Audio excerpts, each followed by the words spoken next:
శుక్లాంబరధరం విష్ణుం శశివర్ణం చతుర్భుజం ప్రసన్నవదనం ధ్యాయేత్ సర్వవిఘ్నోపశాంతయే అగజానన పద్మార్కం గజానన మహర్నిశం అనేకదంతం భక్తానాం ఏకదంతముపాస్మహే. నీలాంజన సమాభాసం రౌపిత్రం యమాగ్రజం ఛాయామార్తాండ సంభూతం తం నమామి శనీశ్వరం. జ్యోతిషాభిమానులందరికీ నమస్కారాలు. 2025 మార్చి నెల 29వ తారీఖు శనివారం రోజు అమావాస్య. ఆ రోజు రాత్రి 9:30 పూర్వభాద్ర నక్షత్రం 4వ పాదం ద్వారా శని భగవానుడు కుంభరాశి నుండి మీనరాశిలోనికి ప్రవేశిస్తున్నాడు. ఇప్పుడు కుంభరాశిలో సంచారం సాగిస్తున్నటువంటి ఈ శని భగవానుడు మీనరాశిలోనికి ప్రవేశిస్తున్నాడు. ఈ రకంగా శని భగవానుడు మీనరాశిలో తన సంచారాన్ని 2.5 సంవత్సరం కొనసాగిస్తాడు. సహజంగానే నవగ్రహాలలో శని భగవానుడికి ఒక ప్రత్యేకమైనటువంటి విశిష్టమైనటువంటి స్థానం ఉంది. ఈయన మెల్లదనానికి కారకుడు, శ్రమజీవనానికి కారకుడు, కర్షకులు, కార్మికులు, నిరంతరం పనిని దైవంగా భావించేటువంటి కష్టజీవులందరికీ శని భగవానుడు ప్రాతినిధ్యం వహిస్తాడు. పనులు అనుకున్నంత వేగంగా జరగకుండా మెల్లగా వాయిదా పడేటువంటి పద్ధతుల్లో పనులన్నీ కొనసాగుతూ ఉంటాయి. సోమరితనానికి అనగా బద్ధక స్వభావానికి కూడా ఈ శని భగవానుడు కారకుడవుతాడు. కొన్ని సందర్భాల్లో రాత్రి భవళ్ళు అనగా విశ్రాంతి లేకుండా పనిచేసేటువంటి తత్వాన్ని కూడా ఈయన ఇస్తాడు. ఉదయం నిద్రలేసి తల వంచుకుని పనిలోకి వెళ్ళిపోతే కార్మికులు కానీ, కర్షకులు కానీ, శ్రమజీవులు కానీ మళ్ళీ సాయంత్రం వేళ ఎప్పుడో చీకటి పడిన తర్వాత ఇల్లు చేరుకునేటట్టుగా నిరంతరం పనిని భక్తిగా భగవంతుడిగా భావించి పనిచేసేటువంటి కష్టజీవులు ఎక్కువగా ఈ శని భగవానుడి యొక్క కారకత్వానికి కలిగి ఉంటారు. అటువంటి శని భగవానుడు కొన్ని సందర్భాల్లో పనులు దొరకని సందర్భాలు, ఆర్థికపరమైనటువంటి సమస్యల్ని, అనారోగ్య సమస్యల్ని, ముఖ్యంగా రుణాలు చేయాల్సినటువంటి పరిస్థితిని, సోమరితనం వల్ల కొన్ని సమస్యల్ని అనగా పనులు వాయిదా వేసుకోవడం లాంటి సమస్యల్ని, సమాజంలో ఒక రకమైనటువంటి అవమానాలు, పనుల్లో ఆటంకాలని ఇచ్చే పరిస్థితులు కూడా కలిగిస్తూ ఉంటాడు. వీటినే ఆయన సంచారాన్ని బట్టి మనము రకరకాలుగా శనిని అభివర్ణిస్తూ ఉంటాం. ఇప్పుడు మీనరాశిలోనికి శని భగవానుడు ప్రవేశించగానే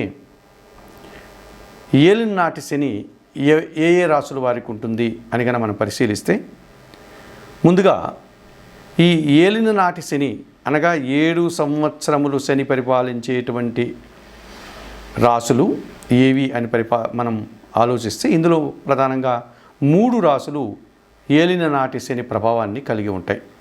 అందులో మొదటిది మేషరాశి వారు. ఈ మేషరాశి వారికి వ్యయములో అనగా 12వ భావంలోనికి శని ప్రవేశిస్తాడు మీనరాశిలోనికి. కనుక వీళ్ళకి ఏలినాటి శని ప్రారంభమవుతుంది. వ్యయములో 2.5 సంవత్సరం, తర్వాత మేషరాశిలో 2.5 సంవత్సరం, ఆ తర్వాత ద్వితీయ భావం అనేటువంటి వృషభ రాశిలో 2.5 సంవత్సరం. ఈ వ్యయము, జన్మరాశి, ద్వితీయ భావం, ఈ 3 రాశుల్లో 2.5 సంవత్సరాలను కలిపి ఏలిన నాటి శని అనగా 7.5 సంవత్సరాల శని అని పిలుస్తూ ఉంటాం మనం. ఇక మీనరాశి వారికి జన్మరాశిలో శని సంచారం కొనసాగిస్తున్నాడు కనుక వీరికి ఏలినాటి శని ప్రభావం 2.5 సంవత్సరం అయిపోయింది. అంటే వ్యయములో శని దోషం పోయింది. ఇప్పుడు జన్మరాశిలో 2.5 సంవత్సరం ఉంటాడు, తర్వాత ద్వితీయమైనటువంటి మేషరాశిలో 2.5 సంవత్సరం ఉంటారు. అనగా ఏలినాటి శని ప్రభావం 2.5 సంవత్సరం వెళ్ళిపోయింది. ఇంకా 5 సంవత్సరములు వీరికి ఏలినాటి శని ప్రభావం ఉంది ఈ మీనరాశి వారికి.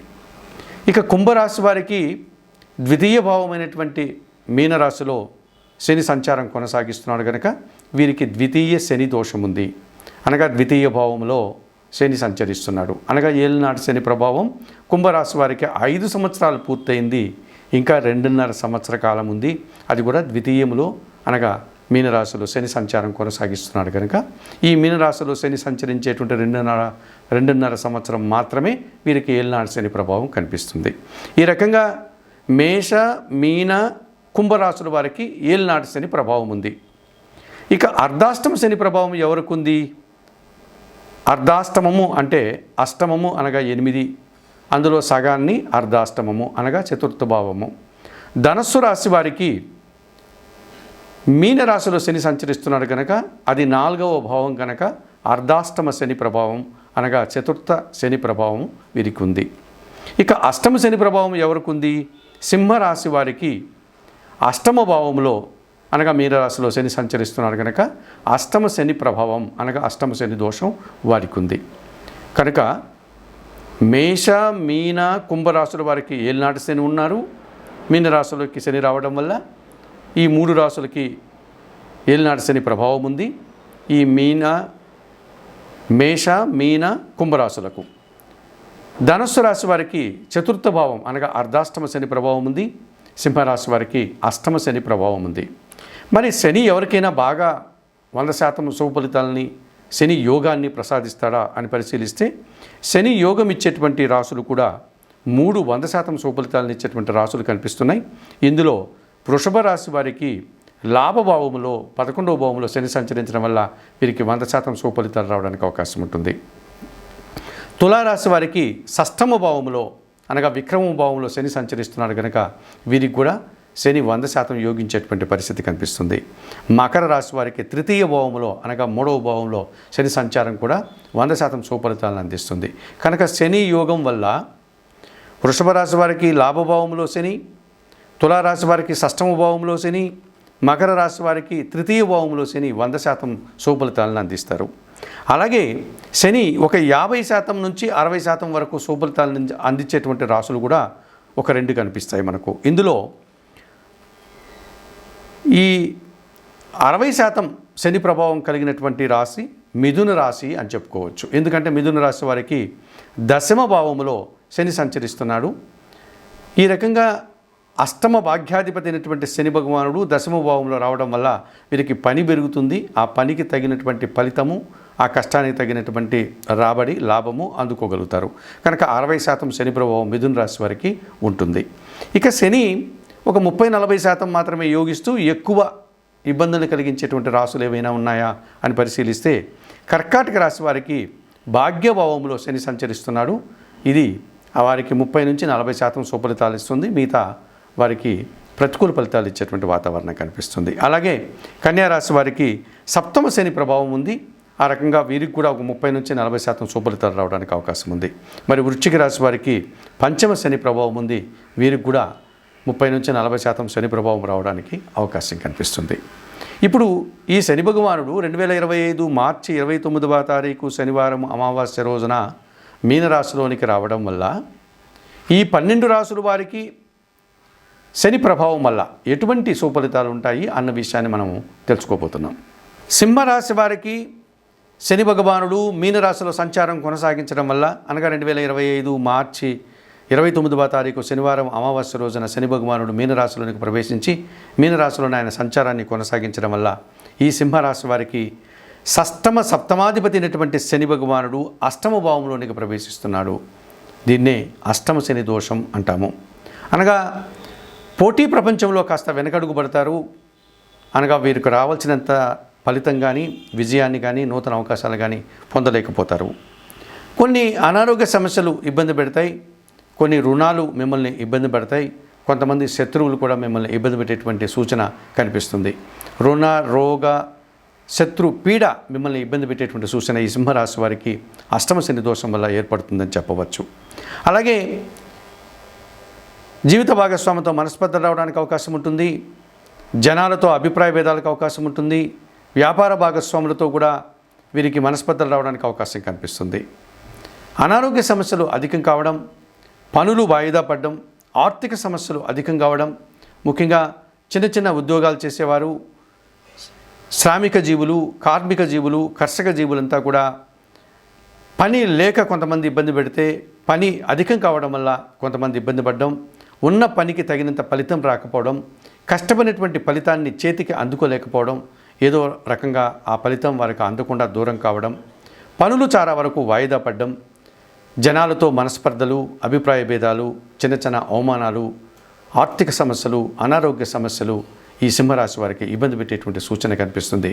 ఇది అష్టమ శని దోషంగా 100% శని దోషాన్ని అందిస్తున్నారు అని చెప్పుకోవచ్చు. 12 రాసుల వారికి ఈ మీనరాశిలో శని ప్రభావం వల్ల ఎటువంటి పరిహారాలు నిర్వర్తించుకోవడం వల్ల ఈ శని ప్రభావం నుంచి బయటపడి మీరు సంతోషంగా ముందుకు వెళ్తారు అన్న విషయాన్ని ఇప్పుడు మీకు తెలియజేస్తూ, ముఖ్యంగా ఏళ్నాటి శని ప్రభావం ఉన్నటువంటి మేషరాశి వారు కానీ, కుంభరాశి వారు కానీ, అర్ధాష్టమ శని ఉన్నటువంటి వారు కానీ, అష్టమ శని దోషం ఉన్నటువంటి వారు కానీ, అనగా మేష, మీన, కుంభరాశుల వారు, ధనస్సు, సింహరాశుల వారు, అలాగే శని యోగించినటువంటి కర్కాటక, కన్యా, వృశ్చిక రాశుల వారు, వీరందరూ కూడా తప్పనిసరిగా శనేశ్వరుని యొక్క ఆలయానికి వెళ్ళండి.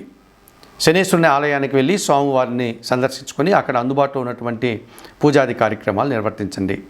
మనకు తమిళనాడులో కుంభకోణానికి దగ్గరలో తిరునల్లారు అన్నటువంటి ఊరిలో శనేశ్వరుని యొక్క ఆలయం ఉంది.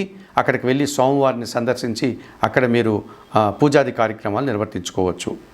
అలాగే మహారాష్ట్రలో షిర్డీ సాయినాథుని ఆలయానికి సమీపంలో శని సింగనాపురం అనేటువంటి మరొక శనీశ్వర ఆలయం ఉంది. అక్కడికి వెళ్ళి మీరు శనీశ్వర స్వామిని సందర్శించి అక్కడ అందుబాటులో ఉండే పూజాది కార్యక్రమాలు నిర్వర్తించుకోవచ్చు. ఆంధ్ర రాష్ట్రంలో మందవల్లి అనేటువంటి ప్రాంతంలో శనీశ్వరుని యొక్క ఆలయం ఉంది. అక్కడికి వెళ్ళి అందుబాటులో ఉండే పూజాది కార్యక్రమాలు నిర్వర్తించుకోవచ్చు. ఇంకా అక్కడక్కడ చెదురుమదురుగా శనీశ్వర ఆలయాలు ఉన్నాయి. వాటిని సందర్శించి మీరు శనీశ్వరునికి పూజలు నిర్వర్తించుకోవచ్చు, అభిషేకాది కార్యక్రమాలు నిర్వర్తించుకోవచ్చు. ఒకవేళ అంతటి దూరం వెళ్ళలేని వారు, శనీశ్వర స్వామిని దర్శనం చేసుకోలేని వారు శనివారం రోజున ఆంజనేయ స్వామి ఆలయానికి కానీ లేకపోతే పరమశివుని ఆలయానికి కానీ వెళ్ళి పూజాది కార్యక్రమాలు నిర్వర్తించండి. వయోవృద్ధులకు మీ చేతనైనంత వరకు సహాయం చేయండి. ఆహార పానీయాలు అందించండి. గోవులకు సేవ చేయండి. 1 కేజీ నల్లద్రాక్ష కానీ, నేరేడు పళ్ళు కానీ వయోవృద్ధులకు, పేదలకు దానం చేయండి. వస్త్రపానీయాలు అందించండి. శనేశ్వరునికి సంబంధించినటువంటి స్తోత్రాలను, ఈశ్వరునికి సంబంధించిన స్తోత్రాలను, సుందరకాండ పారాయణం లాంటివి చేయడం వల్ల కూడా మీరు మరింతగా ప్రశాంతంగా ఉండడానికి అవకాశం ఉంటుంది. శని భగవాను యొక్క ఐక్యతను పొందాలి అనుకున్నటువంటి వారు గాదిత్య కౌశికచ్చైవ పిప్పలాదో మహాముని కోనస్థ పింగళో బభ్రుః కృష్ణ రౌద్రాంతకో యమః సౌర్హి శనీచ్ఛరో మందః పిప్పలాదేన సంస్థుతః ఏతాని దశనామాని ప్రాతరుత్తాయ యః పఠేత్ శనీచ్ఛర కృతాపీడా న కదాచిత్ భవిష్యతి. సూర్యపుత్రో దీర్ఘదేహః విశాలాక్షః శివప్రియః మందచారః ప్రసన్నాత్మా పీడాం హరతు మే శనిః తాండవం సహజం యస్య పరమాణుస్వరూపిణః దివ్యరూపం శివం శాంతం వందే శంభుం ఉమాపతిం అని శనీశ్వరుని యొక్క స్తోత్రాన్ని కూడా చదువుకోవడం వల్ల శని ప్రభావం నుంచి మీరు బయటపడి ప్రశాంతంగా మీరు ఉండగలుగుతారు. చెప్పినటువంటి విషయాలన్నీ స్వీకరిస్తూ పరిహారాలు పాటిస్తూ ఈ శని ప్రభావం వల్ల యోగాన్ని పొందేవారు కానీ, శని ప్రభావం వల్ల ఇబ్బంది పడేవారు అందరూ కూడా శని దోషాన్ని పరిష్కరించుకునే ఆయురారోగ్యాలతో ఆర్థిక అభివృద్ధిని పొందాలని మనస్ఫూర్తిగా కోరుకుంటూ సర్వే జనా సుఖినో భవంతు. నమస్కారం.